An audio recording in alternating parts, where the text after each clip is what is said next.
So Patrick Tomlinson is apparently the author of something called the Ark trilogy. He's a sci-fi author, calls himself a comic. I'm going to read you his nasty little tweet storm, and then I'm going to explain why it is so appealing on the surface to pro-choicers, and then I'm going to explain why it makes no sense. So here is his argument in favor of abortion. Whenever abortion comes up, I have a question I've been asking for 10 years now of the Life Begins at Conception crowd. In 10 years, no one has ever answered it honestly. Ooh. Then he says, it's a simple scenario with two outcomes. Wow, I mean, just the brilliance this guy must carry in his head. It's just mind-boggling. He says, no one ever wants to pick one because the correct answer destroys their argument. There is a correct answer, which is why the pro-life crowd hates the question. Here it is. Are you ready? So good. You're in a fertility clinic. Why isn't important? The fire alarm goes off. You run for the exit. As you run down the hallway, you hear a child screaming from behind a door. You throw open the door and find a 5-year-old child crying for help. Exciting, no? They're in one corner of the room. In the other corner, there, by the way, is spelled They''re. The genius writer knows. They're in one corner of the room. In the other corner, you spot a frozen container labeled 1,000 viable human embryos. The smoke is rising. You start to choke. You know you can grab one or the other, but not both before you succumb to smoke inhalation and die, saving no one. Dun, dun, dun, dun. Do you A, save the child, or B, save the 1,000 embryos? There is no C. C means you all die. Dun, dun, dun, dun. He says, in a decade of arguing with anti-abortion people about the definition of human life, I have never gotten a single straight A or B answer to this question, and I never will. They will never answer honestly because we all instinctively understand the right answer is A. A human life is worth more than 1,000 embryos, or 10,000, or 1,000,000, because they are not the same, not morally, not ethically, not biologically. This question absolutely eviscerates their arguments, and their refusal to answer confirms that they know it to be true. No one, anywhere, actually believes an embryo is equivalent to a child. That person does not exist. They are lying to you. They are lying to you to try and evoke an emotional response, a paternal response using false equivalency. No one believes life begins at conception. No one believes embryos are babies or children. Those who claim to are trying to manipulate you so they can control women. Don't let them. Use this question to call them out. Reveal them for what they are. Demand they answer your question, and when they don't, slap that big old scarlet P of the patriarchy on them. The end. Wow. Mind. Pew. Blown. Just amazing. I mean, just the utter genius of this guy. If I had thought of this example, like if I had thought of this hypothetical stupid question, like, I don't know, 10 years ago, totally would have changed my worldview. I would have voted for Hillary Clinton, and I'd be wearing a sticker with a pussy hat on it. Okay, so let's put aside the fact that this guy's obviously a douchebag. The commenters on the Twitter thread are properly puzzled. The reason they're properly puzzled is because he is correct that your moral intuition suggests that you save the 5-year-old child and not the box marked 1,000 viable embryos. Here is why this does not prove the point he thinks that it proves. There are many reasons why this does not even come close to proving the point he thinks it proves. He thinks this proves that human embryos aren't life. He thinks that this proves that we are all liars when we say that human embryos are human life. He says that this proves that human embryos are not babies. He says that this proves that we are all liars. Okay, so here is why this is not true in any sense. So here are 4 reasons. First, moral instinct does not always mean you thought things through. So we have lots of moral instincts. Those moral instincts may be good, they may be right, they may be wrong. That does not provide a moral logic. Okay, just because you have a moral feeling does not mean that the logic is well thought out. So, for example, here's another famous thought experiment. I love thought experiments. I think they're fun. So that's why I'm focusing on this, because I think that it's good for you to get better at thought experiments, and it's fun for me to go through them. So here's another famous thought experiment. This, of course, is the trolley problem. Everyone knows of the trolley car problem. This is where you are standing on a railroad track, a trolley car track, and the track is right at the fork, okay? You're standing right at the fork. It goes to the right and it goes to the left. On the left, there is Nell, who is tied to the track, and on the right, there are 5 people who are tied to the track, okay? Do you pull the switch and switch the trolley car from the one that is going to kill the 5 people to the one that is just going to kill Nell? Most people say yes. Right? Okay, pretty easy answer, right? This is a utilitarian answer. We will save the 5 instead of saving the 1. Okay, now here is the more famous trolley car question. You are now standing on a bridge over the trolley car track. And on the track is tied Nell and 5 other people. So there's 6 people tied to the trolley car track. You're standing above on a bridge. And up next to you is standing Michael Moore. Okay, some big fatso. Now, if you take Michael Moore and you push him over the side of the bridge, and the trolley car is stopped by the weight of his grease against the skids, do you throw Michael Moore over the top of the bridge?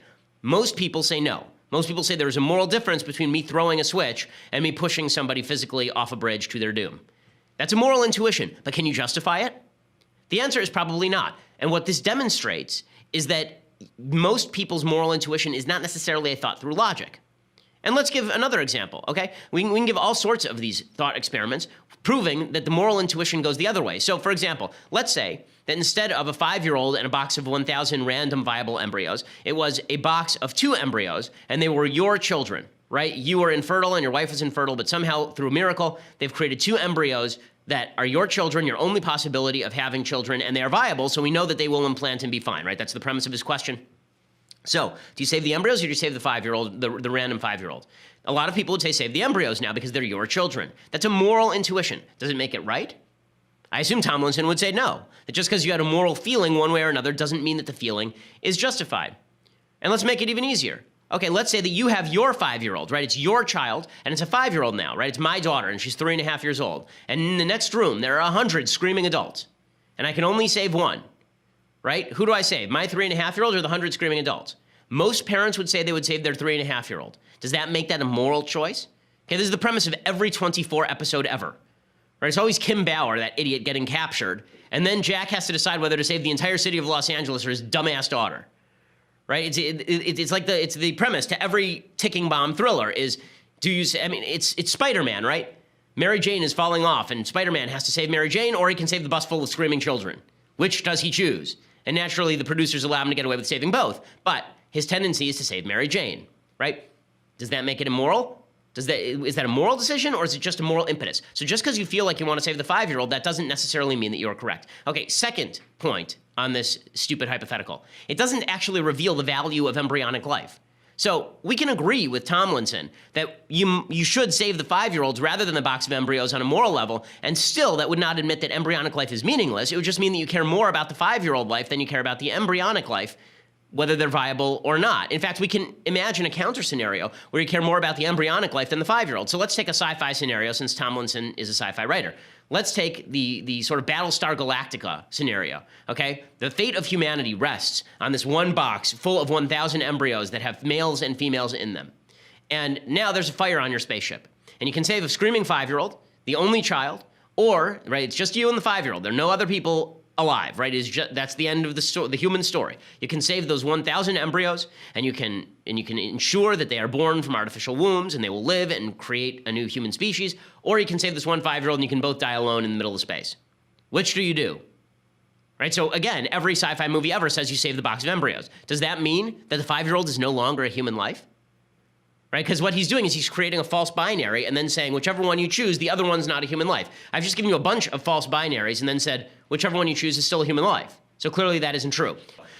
Next point on this idiotic argument that the left thinks destroys all of the various arguments in favor of the pro-life movement. Okay, most pro-lifers already acknowledge that an already born human life takes priority over a not yet born human life. How do we know this? Because the vast majority of religions, in fact, all that I know of, including Catholic doctrine, say that if you have to choose between the life of the mother and the life of the unborn child, you choose the life of the mother.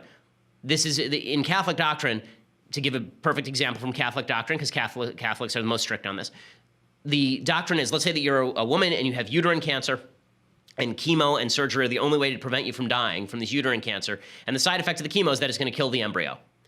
Are you allowed to get the chemo? Catholic doctrine says absolutely, and the doctor didn't do anything wrong. Why? Because we value the life of the mother, and you are not actively killing the child, you are passively killing the child. It's a secondary effect of the chemo that you're trying to do to save a life. The same exact premise applies in this particular hypothetical that Tomlinson puts forward. And finally, the hypothetical isn't reality. Okay, this is the part that's the stupidest. I'm not even arguing with the hypothetical now. The hypothetical is saying 5-year-old child versus embryos, choose. When women get abortions, they don't have a choice between 5-year-old child and the embryo. They are just choosing to kill the embryo. An abortion doctor doesn't have a 5-year-old child with a gun to their head in the next room and says, well, I've saved that 5-year-old. I'm going to kill this baby now. Instead, the doctor just says, would you like to kill the baby? And the woman says yes, and they're done. So it doesn't hold in any way.